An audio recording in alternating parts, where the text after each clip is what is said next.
obviously we've been pushing for slot machines and a little bit larger gaming experience in Kentucky, but what do you see as the potential for instant racing, especially people talk Kentucky Downs is probably the place that will benefit most from its geographical location. What do you see as the long-term benefits? Oh, I think this is a great placeholder. I believe that instant racing will show us the true potential for gaming in Kentucky, and we're just very proud to go first. Are you looking to build it out like Oaklawn Park has done, where they add electronic games of skill, or is it your eyes still on bringing full, slot machines and that sort of thing to Kentucky? Yeah, I'm going to sound like an athletic coach now, but I think we're really in kind of taking this, one game at a time, one step at a time. We do understand that really this can generate a lot of revenue for the industry. I mean, it can generate over $20 million a year for purses and breeders' awards. I firmly believe that. But I think the true answer in Kentucky is more expanded casino gaming. Yeah. But in the meantime, we need something like instant racing. Right. We need the revenue now. We need the morale booster now. Sure. And we need to show the citizens and maybe our elected officials that the sky is not going to fall in, that this is really going to be good for the state and the horse industry. What specifically is instant racing going to do for the industry in Kentucky?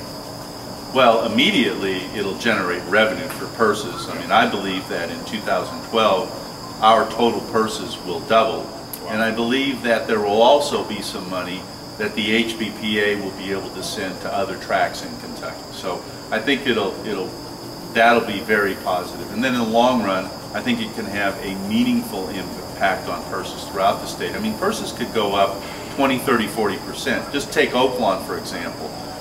Purses have increased 50% since Oaklawn Park began instant racing 10 years ago. You could even ask them. They were on a downward slide, and that is a tough slope to get back up. And instant racing is the one that pulled them out of the ditch, and now they're very successful. Sure. There's one criticism of instant racing is that, I mean, now granted, I'm not the sharpest tool in the shed, but when I sat down with one of these machines, it's a little bit of a learning curve. It's not quite as obvious as a slot machine, and it definitely is not a slot machine. But what steps are you guys taking to help introduce it to the public and to help educate them as they come into the parlor?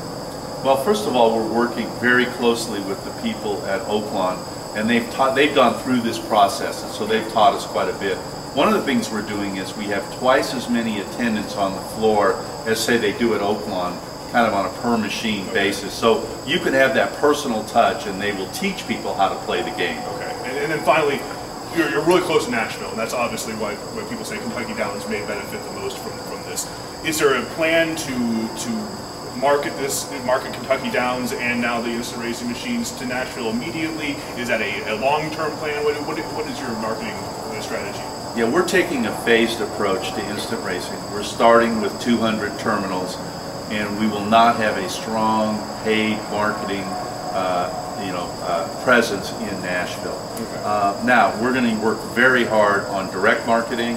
Our player rewards club is going to be second to none, and we are going to do some marketing in kind of the south central Kentucky area, but we're going to be very careful how we go into Nashville, because the last thing we want to do is advertise in Nashville, have 200 terminals, and then they're 4 deep at each terminal, right, and then they don't come back. Sure. So we're going to be very careful.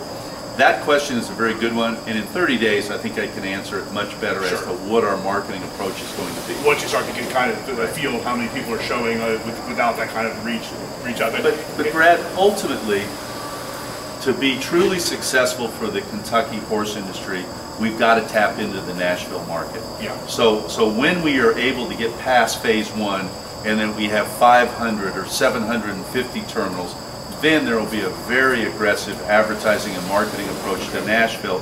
And I think the money could be substantial at Kentucky Downs. And we made a deal with the horsemen that when we get at a certain level with our purses, then any money over that generator for purses can go to other tracks. Oh, wow. And so we have to have a stronger year-round racing circuit in Kentucky.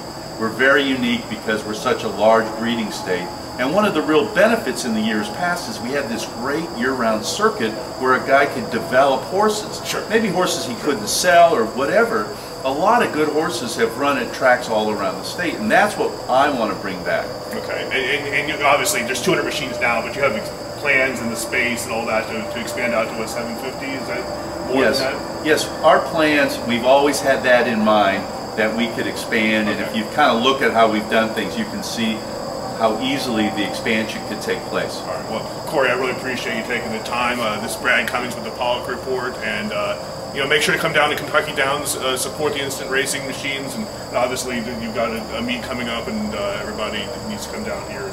It's a beautiful track. You can't see it right now; it's nighttime, but obviously a great hidden treasure in Kentucky.